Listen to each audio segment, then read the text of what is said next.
Alhamdulillahirrahmanirrahim. Anak-anakku peserta didik yang berbahagia, selamat siang ya. Mudah-mudahan semoga dalam keadaan sehat walafiat ya. Kemudian kita masuki materi terakhir sebelum ujian modul yang ketiga ya. Ujian modul yang ketiga. Nah, kita ambil ya, materinya adalah tentang mengambil pelajaran dari kejayaan peradaban Islam. Baik, bahwa Islam ini orang-orang Muslim itu sudah beberapa memberikan satu sumbangsih ya, bagaimana peradaban itu maju dan berkembang ya. Bagaimana itu nanti coba kita perhatikan ya.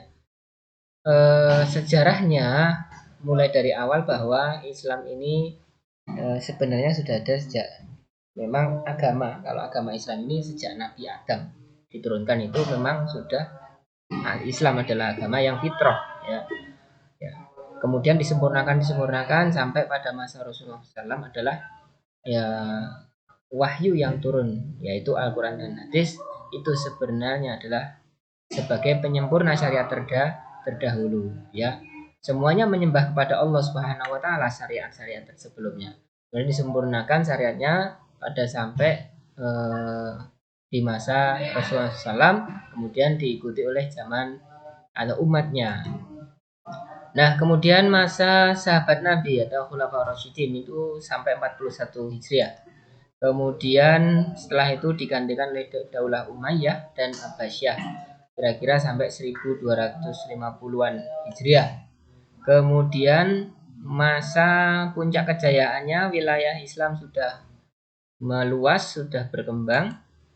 Nah, sampai pada Khalifah Abdurrahman Ad-Dakhil ya, kurang lebih pada sampai 785 Masehi.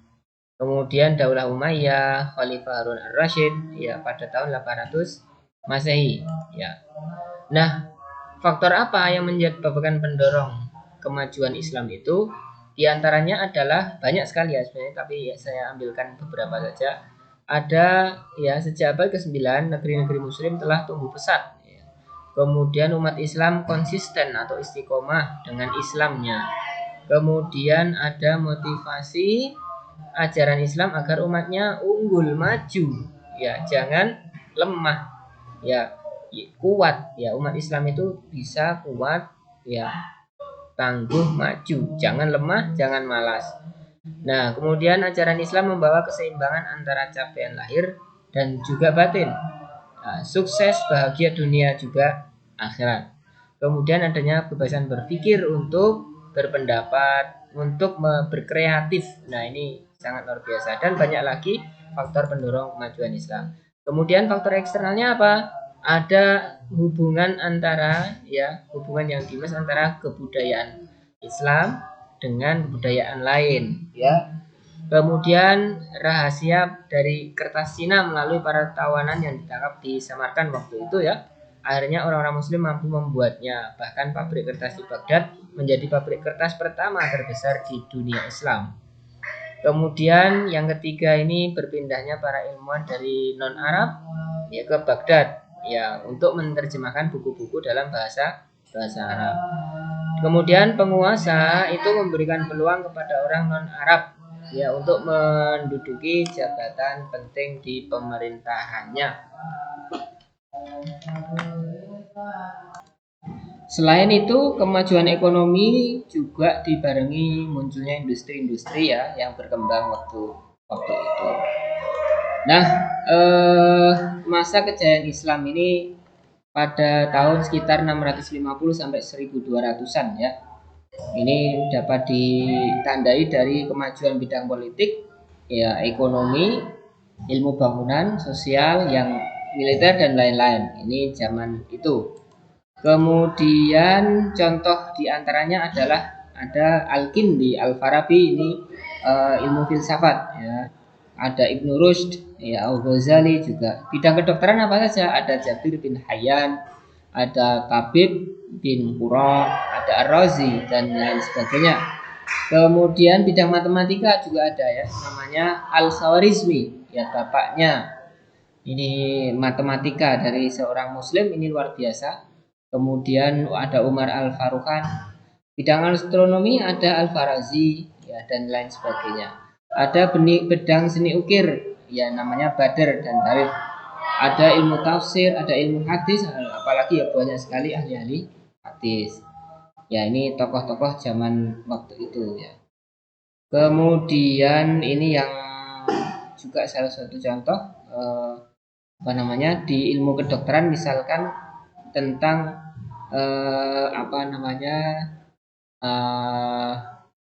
pengobatan ya, pengobatan modern di zaman itu sebagai peletak dasar bagaimana pengobatan selanjutnya. Nah, dari paparan tersebut maka kita perlu tahu bahwa perilaku mulia yang dapat didapat bahwa menuntut ilmu itu seluas mungkin ya, dari Buyan sampai yang satu tidak pernah lepas dalam menuntut, baik itu ilmu umum ataupun ilmu agama. Ya, ilmu agama ini wajib untuk dirinya sendiri dan wajib kita tuntut, sementara ilmu umum itu wajibnya wajib kifayah, artinya boleh selama orang lain sudah menjalankan, kita tidak menuntut juga apa-apa. Tapi rugi kalau tidak menuntut ilmu umum ya, karena ilmu umum juga akan berpengaruh dalam kehidupan kita ya, bagaimana kita harus tetap berkembang dalam mencapai dalam menjalankan kehidupan ini.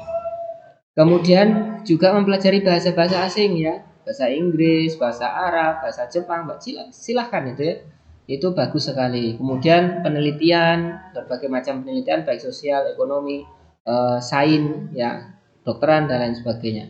Memberikan pengetahuan yang dimiliki kepada orang lain, jangan hanya disimpan sendiri. Kemudian kreatif, tekun ya, menggali-gali ilmu pengetahuan agar mengetahui apa yang tersembunyi dan menghasilkan. Ya, saya kira para saudara sekalian jangan lelah, jangan patah semangat untuk selalu mencari ilmu pengetahuan. Ya, jangan putus asa karena ilmu minimal untuk bisa kita pakai untuk diri sendiri. Syukur-syukur bisa disampaikan kepada orang lain bagaimana hidup agar lebih baik. Kemudian ujung-ujungnya adalah kita bahagia di dunia dan bahagia di akhirat ya.